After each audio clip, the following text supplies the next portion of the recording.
Welcome back to easy spoken English. নতুন এই ভিডিওতে যেসব বাক্যে আছে শব্দ রয়েছে সেই বাক্যগুলোর মধ্যে লোকেশন ইনডেফিনিট ক্যাটাগরির অ্যাফার্মেটিভ বাক্য অর্থাৎ হাবোধক বাক্যগুলোর ইংলিশ সেন্টেন্স প্র্যাকটিস করব।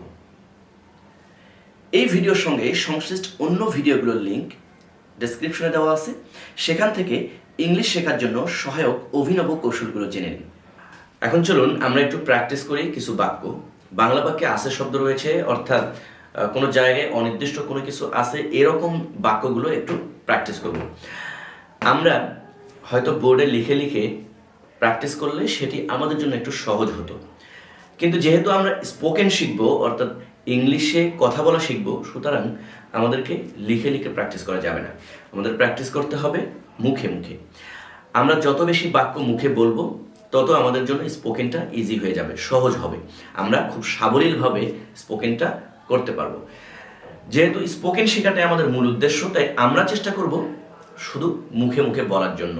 তো যারা প্র্যাকটিস করবেন, আপনাদের মধ্যে যারা প্র্যাকটিস নিয়মিত করবেন, তাদেরকে আমি একটি সাজেশন দিতে পারি। সেটি হচ্ছে আপনারা প্রথম বাংলা বাক্যগুলো লিখে লিখে নিতে পারেন, মানে কোনো নোটবুকে লিখতে পারেন বা খাতায় লিখতে পারেন, লিখে সেগুলো আয়নার সামনে কোনো জায়গায় সেট করে নিয়ে সেগুলো দেখে দেখে ইংলিশগুলো বলতে পারেন। কিছুদিন পর দেখবেন সেগুলো মানে আপনাদের বাক্যগুলো আর লিখতে হবে না বা দেখতেও হবে না, আপনারা শুধু মনে করতে চাইলেই ইংলিশগুলো এসে পড়বে। তো আমরা এখন যে ইংলিশ বাক্যগুলো সেন্টেন্সগুলো করব সেগুলো শুধুমাত্র লোকেশন ইনডেফিনিট আছে অর্থাৎ কোনো জায়গায় অনির্দিষ্ট কোনো কিছু আছে এরকম বাক্যগুলো, হাবোধক বাক্যগুলো আমরা ইংলিশ করার চেষ্টা করব। আমাদের লোকেশন ইনডেফিনিটের স্ট্রাকচার হলো বা লোকেশন ইনডেফিনিটের প্যাটার্নটা হলো দেয়ার দিয়ে বাক্য শুরু হবে, দেয়ার ইজ অথবা আর, তারপর যা আছে যেখানে আছে। আমাদের ভবনে 6টি তলা আছে, আমাদের ভবনটি হলো 6 তলা ভবন, তাহলে এখানে তলা কয়টি, ফ্লোর কয়টি? 6টি বলছি, তাহলে কি আমাদের ভবনে 6টি ফ্লোর আছে, তাহলে কি হবে 6টি আমাদের ভবনটিতে আছে, এটা লোকেশন বোঝাচ্ছে, এবং যা আছে সেটি অনির্দিষ্ট, তাহলে দেয়ারের পরে বেশি, একের বেশি হলে আর, দেয়ার আর 6 floors ইন আওয়ার বিল্ডিং। পুরো ভবনটিতে 24টি ফ্ল্যাট আছে, মানে আমরা যে ভবনে থাকি সেই পুরো ভবনটিতে 24টি ফ্ল্যাট আছে, তাহলে কি হবে দেয়ার are 24 flats, there are 24 flats পুরো ভবনটিতে, তাহলে পুরো ভবনটির মধ্যে in the entire building, in the entire building, there are 24 flats in the entire building. আচ্ছা, আমরা যে ডিম রাখি, ডিম রাখার ওগুলোকে কি বলা হয়? এগ ট্রে বলা হয়, এগ ট্রে।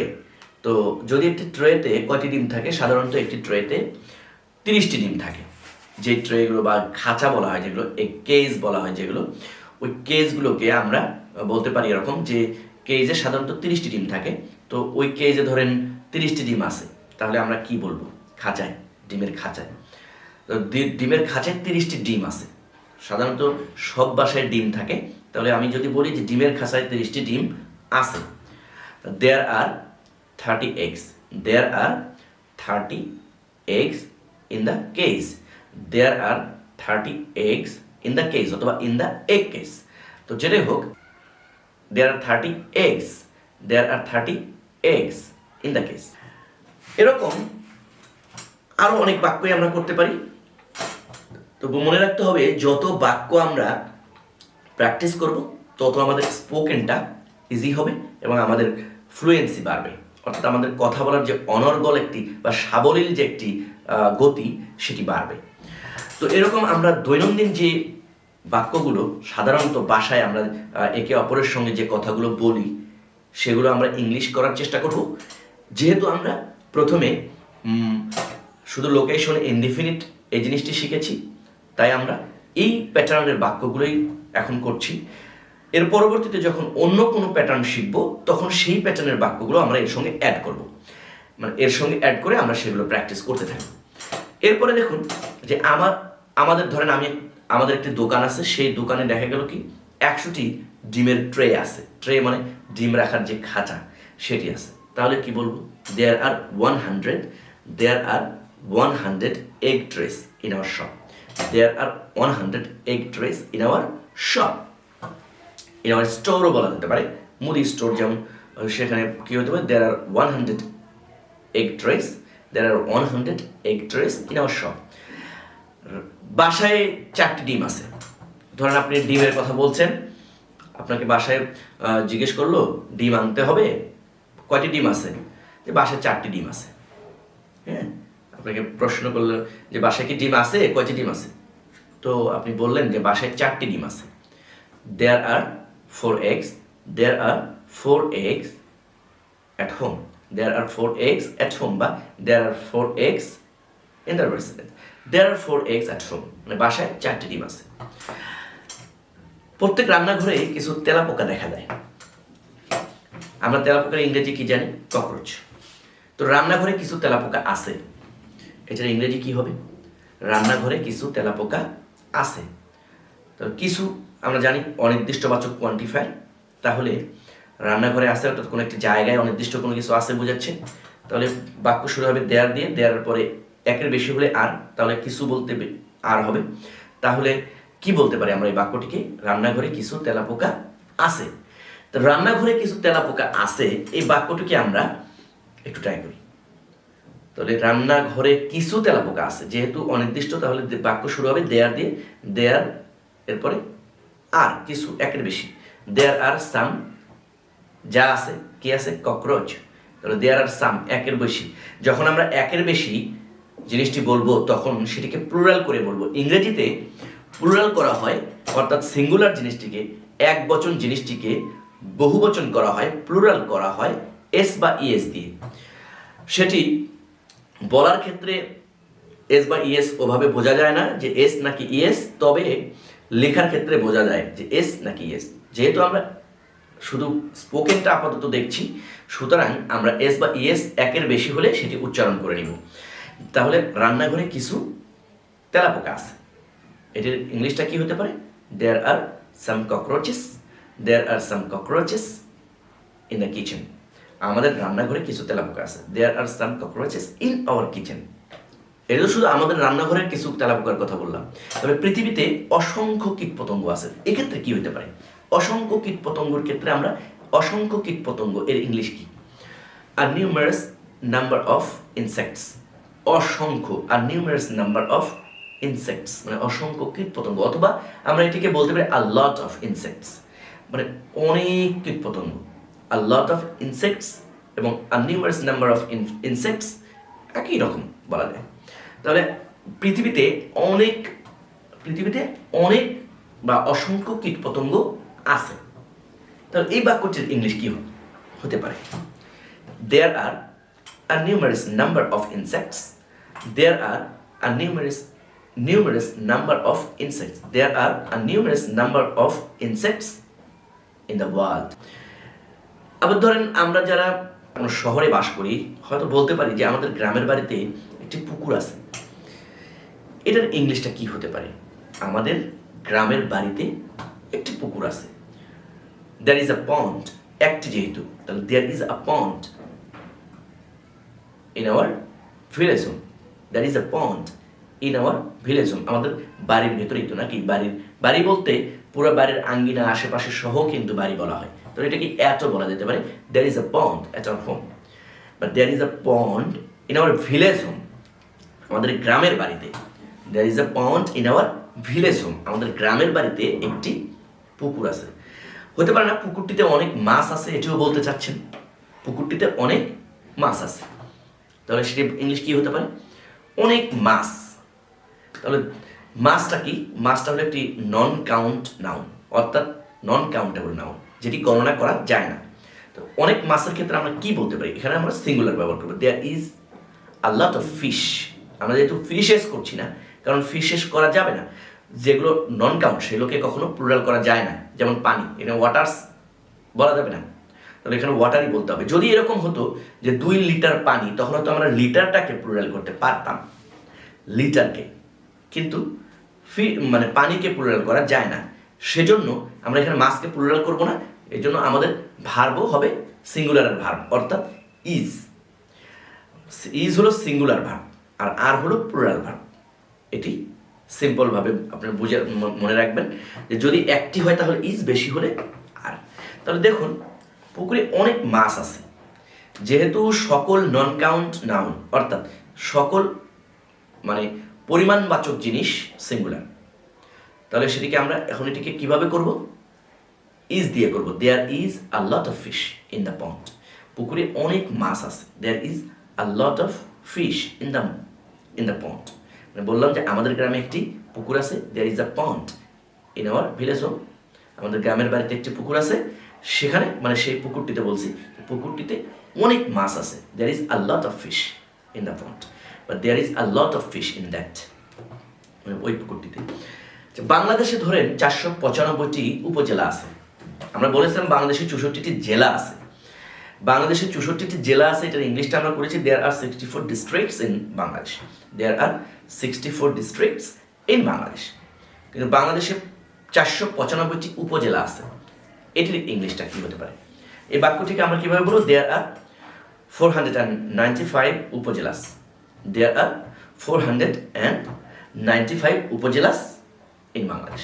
তাহলে বাংলাদেশের 495টি উপজেলা আছে। There R 495 upazilas in Bangladesh. আমাদের দেশে অনেক বেকার যুবক আছে। এই আমাদের দেশে অনেক মানে আমরা বাংলাদেশের মানুষ আমরা জানি যে বাংলাদেশে অনেক বেকার যুবক আছে। তো এক্ষেত্রে আমরা কি বলতে পারি? যে আমাদের বাংলাদেশে অনেক বেকার যুবক আছে, বা আমাদের দেশে অনেক বেকার যুবক আছে। তো এই যে বেকার যুবক, এটার ইংলিশটা হলো আনএমপ্লয়েড ইয়থ। আনএমপ্লয়েড ইয়থ, তাহলে অনেক বেকার যুবক। A lot of unemployed youth. A lot of unemployed youth.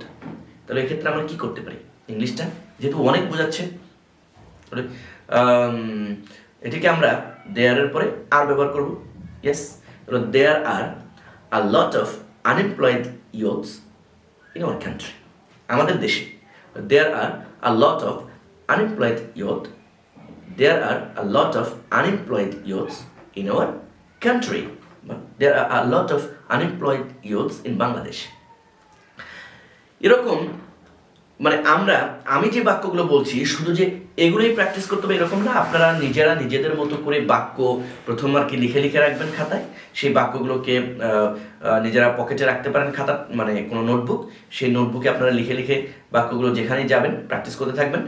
আর আপনারা চাইলে ওই যে বলেছিলাম আয়নার সামনে দাঁড়িয়ে নিজেরা সেগুলো দেখে দেখে নিজে প্রশ্ন করুন আর অ্যান্সার করতে থাকুন যে আপনার বাসায় কি আছে, বাসায় যে যে জিনিসগুলো আছে সেগুলো আপনি প্রতিদিন যেগুলো ব্যবহার করেন, বা বাজারে গেলে আপনি যেখানেই যান, বা স্কুলে গেলে, কলেজে গেলে, বিশ্ববিদ্যালয়ে গেলে, মাদ্রাসায় গেলে যে জিনিসগুলো সাধারণত কথা বলেন সেখানে এই বাক্যগুলো কিভাবে আসে সেই বাক্যগুলো আপনি, যেমন ক্লাসে 200 জন ছাত্রছাত্রী আছে, বলতে পারেন যে আমাদের ক্লাসে 200 জন ছাত্রছাত্রী আছে। There are 200 students in our class. There are 200 students in our class. তো এটা বলতে পারেন এইভাবে। তো এইভাবে বাক্যগুলো আপনারা নিজেরা তৈরি করবেন এবং বাক্য নিজেরাই বলবেন। আমি বারবার বলছি যে যেহেতু আমরা স্পোকেন শিখবো, তাই স্পোকেনটাকে আমরা মুখে মুখেই বলবো। আমরা লিখে লিখে প্র্যাকটিস করব না। লিখে লিখে প্র্যাকটিস যারা করব তারা আসলে ওইভাবে স্পোকেনটা আমরা পারবো না। কারণ স্পোকেনের জন্য পূর্ব শর্ত হচ্ছে আপনাকে বেশি বেশি সেন্টেন্স মুখ দিয়ে বলতে হবে। তো আমরা কি করব? আমরা বাংলা বাক্যগুলো প্রথম লিখতে পারি, তবে কিছুদিন পর সে বাংলা বাক্যগুলো আর লেখা যাবে না। কারণ আমাদেরকে চিন্তা করতে হবে সঙ্গে সঙ্গে, প্যাটার্নটা মনে করে সঙ্গে সঙ্গে, মানে একটা সময় এমন আসবে যে আপনি চিন্তা করে প্যাটার্নও মনে করতে পারেন। প্যাটার্ন আপনার মানে ইজিলি অটোমেটিক্যালি আপনার মাথায় চলে আসবে যে এই বাক্যগুলো আসলে এই দিয়ে হয়। আমাদেরকে মনে রাখতে হবে অনির্দিষ্ট কোনো জিনিস কোনো জায়গায় আছে, এই প্যাটার্নটি আমরা দেয়ার ইজ অথবা আর দিয়ে করব। তারপরে যা আছে যেখানে আছে, ব্যাস। দেয়ার ইজ আর, তারপর যা আছে যেখানে আছে। ইজ হলো যা আছে তা একটি হলে ইজ, যা আছে তা বেশি হলে, একের বেশি হলে আর। বস্তায় 50 কেজি চাল আছে, এই বাক্যটিকে আমরা কিভাবে করব? There is 50 KG of rice in the sack. প্যাকেটে 1 কেজি লবণ আছে। There is 1 KG of salt in the packet. ফ্রিজে অল্প কিছু দুধ আছে। There is some milk in the fridge. There is some milk in the fridge. বোতলে একটু শ্যাম্পু আছে, সামান্য একটু শ্যাম্পু আছে। এখানে আপনি কি কি বলতে পারেন ইংলিশটি? বোতলে সামান্য একটু শ্যাম্পু আছে, there is a little bit, অথবা there is a little of shampoo in the বোতল, there is a little of shampoo in the বোতল, অথবা there is a little of shampoo in the packet. যদি প্যাকেটে হয় তাহলে আমরা বলতে পারি there is a little of shampoo in the packet. বাসায় ধরেন আপনি ফিল্টার ব্যবহার করেন, পানির ফিল্টার, তাহলে আপনি বললেন যে ফিল্টারে সামান্য পানি আছে, মানে পানি নেই। তো এখান থেকে আপনি বলছেন কি যে পানি দিতে হবে, তাই বাসায় কেউ জিজ্ঞেস করলো ফিল্টারে পানি আছে, আপনি বললেন ফিল্টারে সামান্য পানি আছে, there is a little of water, there is some water, there is some water in the filter, অথবা there is a little of water in the filter. বোতলে 1 লিটার পানি আছে, এক্ষেত্রে কি হবে? There is a litre of water, অথবা there is 1 litre of water in the বোতল। এরকম আমরা বাক্যগুলো প্র্যাকটিস করব। বাক্যগুলো প্র্যাকটিস করার জন্য আমি বারবার বলেছি যে আপনারা বাংলা বাক্যগুলোকে লিখে নিতে পারেন। বাংলা বাক্যগুলোকে লিখে নিয়ে ইংলিশ মুখে মুখে বলবেন, কারণ মুখে যত বলবেন তত আপনার ফ্লুয়েন্সি বাড়বে, অর্থাৎ আপনি ফ্লুয়েন্ট হবেন ইংলিশ বলার ক্ষেত্রে। লিখে লিখে যদি আপনি প্র্যাকটিস করেন তাহলে আপনার ফ্লুয়েন্সি বাড়বে না, আপনাকে বারবার মুখে মুখে বলতে হবে। আপনি মুখে মুখে বললেই আমি যে ভিডিওগুলো দিব সেই ভিডিওগুলো যদি আপনারা ধারাবাহিকভাবে দেখতে থাকেন এবং ধারাবাহিকভাবে প্র্যাকটিস করতে থাকেন, একটা সময় গিয়ে দেখবেন ইংলিশ স্পোকেনে আপনি নিজেকে A1 করে তুলতে পারবেন, আপনি এক্সপার্ট হয়ে যাবেন, ইংলিশে আপনি ফ্লুয়েন্ট হয়ে যাবেন, কথা বলবেন বাংলার মতোই। শুধুমাত্র প্র্যাকটিস করতে হবে। আর এখানে আমি গ্রামাটিক্যাল জটিল কোনো নিয়মে যাব না। ইংলিশের যে জিনিসগুলো একেবারে না শিখলেই নয়, সেই জিনিসগুলো দিয়ে আমরা স্পোকেন শেখার চেষ্টা করব। ভিডিওটি ভালো লেগে থাকলে অবশ্যই লাইক করবেন, সেই সঙ্গে কমেন্ট বক্সে গঠনমূলক মতামত জানাবেন। আর চ্যানেলটি স্পোকেন ইংলিশ শেখার জন্য সহায়ক মনে হলে অবশ্যই সাবস্ক্রাইব করবেন এবং পাশে থাকা বেল বাটনটি চেপে দিবেন, যাতে করে পরবর্তী ভিডিও আপলোড হওয়ার সঙ্গে সঙ্গে সবার আগে আপনি পেয়ে যান।